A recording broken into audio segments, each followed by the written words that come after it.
قرآن پاک کی 10ویں پارے کی سورۃ التوبہ اس کی آیت نمبر 65 کا میرے بھائیو آپ مطالعہ کر کے دیکھیں۔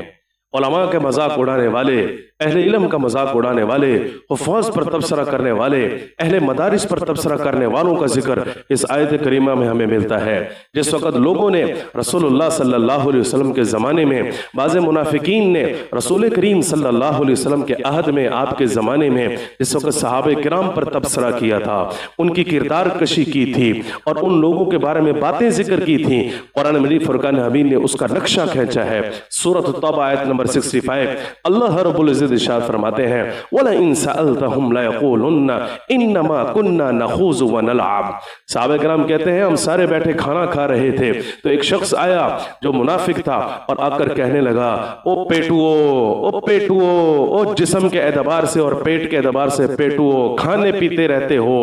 اور تم دل کے اعتبار سے بزدل ہو، زبان کے اعتبار سے تم جھوٹ بولتے ہو۔ یہ 3 باتیں اس نے ذکر کی۔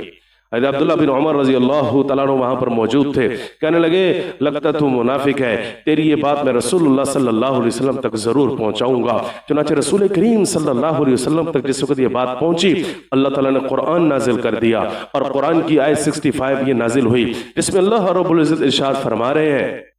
کہ اے نبی جس وقت آپ ان سے پوچھیں گے نا کہ تم نے ان صحابہ کرام کو، ان مسلمانوں کو پیٹوں کو کیوں کہا، ان کو بزدل کیوں کہا اور ان کو جھوٹا کیوں کہا، تو پھر یہ کہیں گے ہم تو مذاق کر رہے تھے، ہم تو مذاق کر رہے تھے، ہم تو شغل کھیل رہے تھے، ہمارا کوئی ارادہ سنجیدگی کا نہیں تھا، ہم تو مذاق کر رہے تھے۔ اللہ رب العزت نے اس کا جواب ارشاد فرمایا قُلْ أَبِاللَّهِ وَآيَاتِهِ وَرَسُولِهِ كُنْتُمْ تَسْتَهْزِئُونَ، کیا تمہیں مذاق کرنے کے لیے یہی ٹاپک ملا ہے؟ تمہیں مذاق کرنے کے لیے یہی عنوان ملا ہے؟ اس عنوان کے علاوہ تمہارے پاس اور کوئی ٹاپک نہیں، کوئی عنوان نہیں۔ یقین جانیے آج بھی جس وقت ایسے لوگوں سے جس وقت گفتگو ہوتی ہے، آپ گفتگو کر کے دیکھیں تو جس وقت وہ دب جاتے ہیں ان سے کوئی دلائل نہیں بن رہے ہوتے، کیونکہ گفتگو تو ویسے واہیات ہی کرتے ہیں، تو کہتے ہیں ہم تو مذاق کر رہے تھے،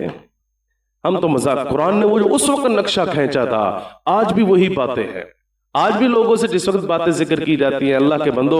آج دین زندہ ہے ان لوگوں کی محنت کی وجہ سے، آج مساجد زندہ ہے ان لوگوں کی محنتوں کی وجہ سے، قربانی کا تصور آج ہمارے اندر موجود ہے ان لوگوں کی وجہ سے، زکوٰۃ کا تصور آج ہمارے اندر موجود ہے ان لوگوں کی وجہ سے، نماز کا تصور آج ہمارے اندر موجود ہے ان لوگوں کی وجہ سے، تراویح کا تصور اگر آج ہمارے ہاں موجود ہے تو ان لوگوں کی وجہ سے۔ اسلام کا وہ کون سا حکم ہے جس کی تصویر کو اور جس کی شکل کو اور جس کی روح کو یہ لوگ باقی نہیں رکھے ہوئے؟ اگر باقی رکھے ہوئے ہیں تو یہی اہل تقوی لوگ ہیں اور کوئی لوگ نہیں ہے۔ تو قرآن مجید فرقان حمید نے کہا کہ یہی ٹاپک تمہیں ملا ہے مذاق کرنے کے لیے۔ حضرت عبداللہ بن عمر رضی اللہ تعالیٰ عنہ کہتے ہیں میں نے اس شخص کو دیکھا،